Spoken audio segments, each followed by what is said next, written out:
Welcome back to Dealing with the Devils. The Blue Devils just won 89-71 over Wake Forest to give them a record of 15-2 on the season. It was their 17th game, and Jonathan, Marvin Bagley, 30 points, 11 rebounds, was the stalwart again for the Blue Devil offense.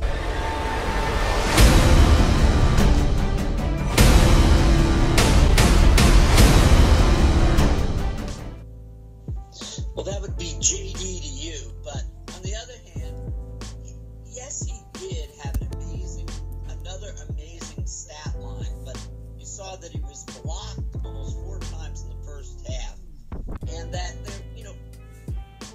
there were times that his game is just so scintillating, and then at times you sit there and you almost wish he was doing other things, and you recognize he's just a freshman, so it's really hard to criticize him. Right.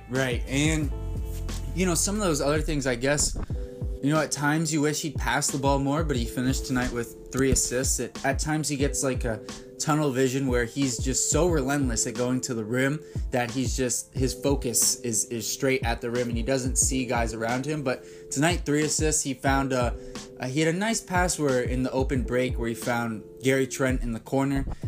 Trent, I want to mention him because we know we didn't have Coach K today due to sickness, and Gary Trent was apparently fighting the same flu bug.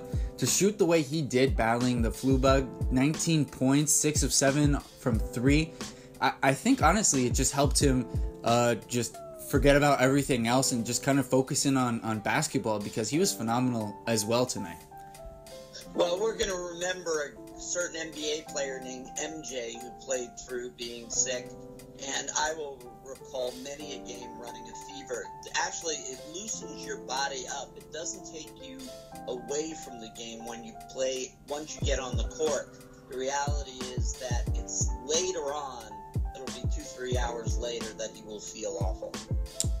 Fair enough. The adrenaline takes over for sure, but absolutely. Yeah. Absolutely. Especially, look at that shooting performance. What was he, 6 for 7? Yeah. From 3. Point land. Yep. Unbelievable. Yeah, he was great. He was great tonight. And, we talked about Bagley. We talked about Trent. The third star tonight was definitely Wendell Carter, who had 15 and 11. He did foul out again, did have 5 turnovers, but, again, he got to the free throw line. He was very... I thought he was very physical today. He brought a nice presence to the basketball game that he usually does a good job of bringing for the Blue Devils, and it's usually his responsibility to be that physical presence, and he was that tonight, or today. Well, and I'm going to say that the player that I was really impressed with was Grayson Allen. On a day in which he had but 2 points, he had 12 rebounds and 8 assists. Yeah, absolutely, JD. And 12 rebounds, 8 assists, as you said, 2 points. He didn't look for a shot for what seemed like 10 minutes. And, it was something we discussed after the last game where at least I felt he needed to be more aggressive with his shot. Tonight they didn't need him. And, you look at the box score, you have 10 points on 1 of 10 shooting from your backcourt of Allen and Duval.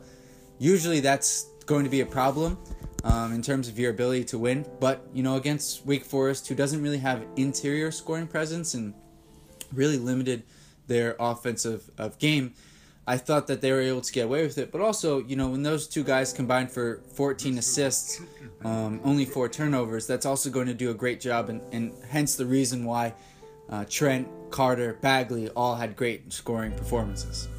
Well, this gets back to the point that you raised actually before the start of this game, which is what is Duke's offense? And, I watched very carefully today, and the reality is we're just fast breaking, pushing the ball down, and setting it up either for the bigs to just continue to try to pound the ball down low, and again, 45 points, 22 rebounds between them.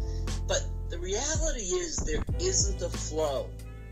And this is going to come back to haunt us. There is, in the game like at BC, when they lose by 6, there isn't a set offense that they can rely on. We thought we were seeing it early on with getting it down low, in, out, one of the guards to one of the bigs, or the two bigs trading off with each other. But they seem to be getting away from it and getting away with it. JD, I think you couldn't have said it any better. That's the exact way I've seen it as well. They've gotten away from that offense where they really utilize the passing of both Carter and Bagley, whereas early in the year I thought they did a great job of feeding one another and also getting good kickouts to the three-point shooters.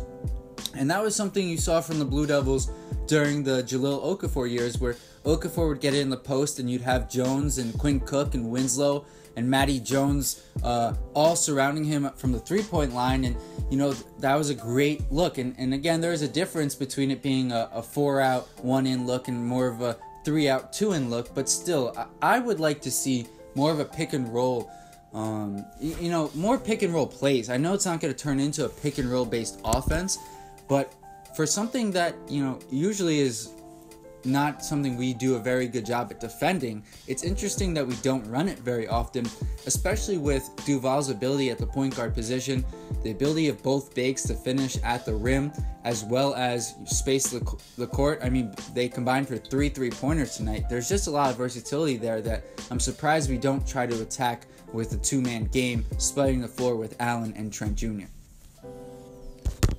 All right, so one other thing, love to get in here because I hope my phone doesn't die on me, but when Coach K's away, the bench will play. We got Alex O'Connell, 13 points. My boy Jack White with 3 rebounds. We saw Justin Robinson on the court. Frank got subbed in. Goldwire got subbed in. All 5 bench players were on the court at the last 2 minutes of the game. It was a lot of fun to see it. Yep, absolutely, JD. And again, gotta give some credit to Coach K. He did play them against Pittsburgh. That was him.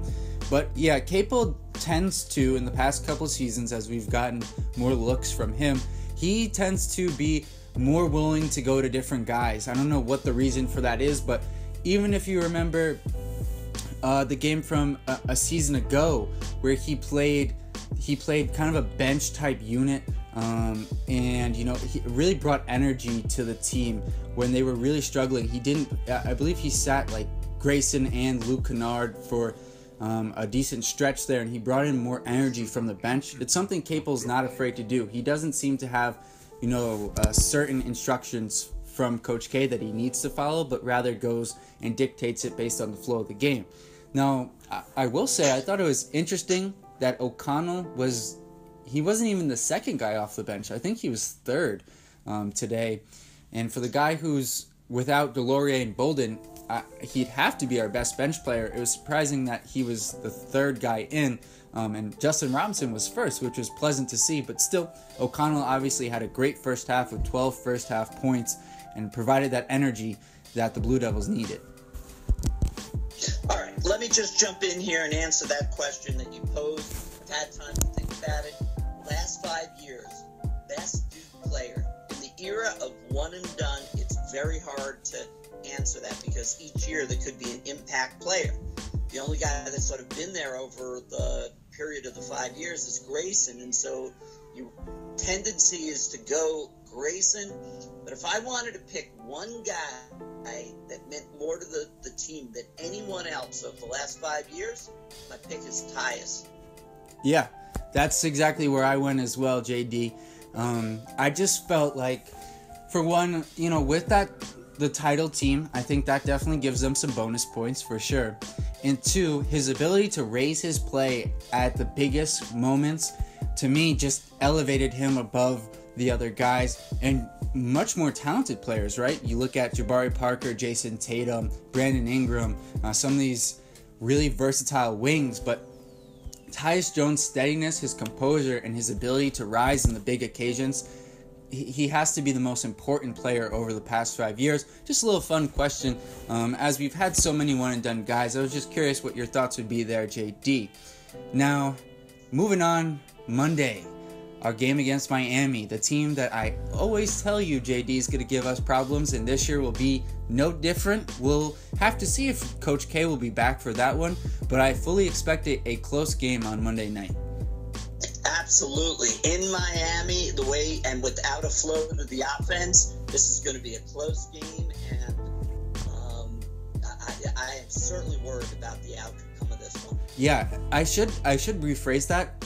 I hope it's a close game. There's always that chance in those away games in Miami where it just gets away from us in the second half. We've seen that happen in previous years. It's a tough place for the Blue Devils to go down and play. They're always ready to go, and I have to believe they have a winning record over the Blue Devils in the past 5 or 6 seasons. It's going to be a challenge. Do not overlook this game Monday night at Miami.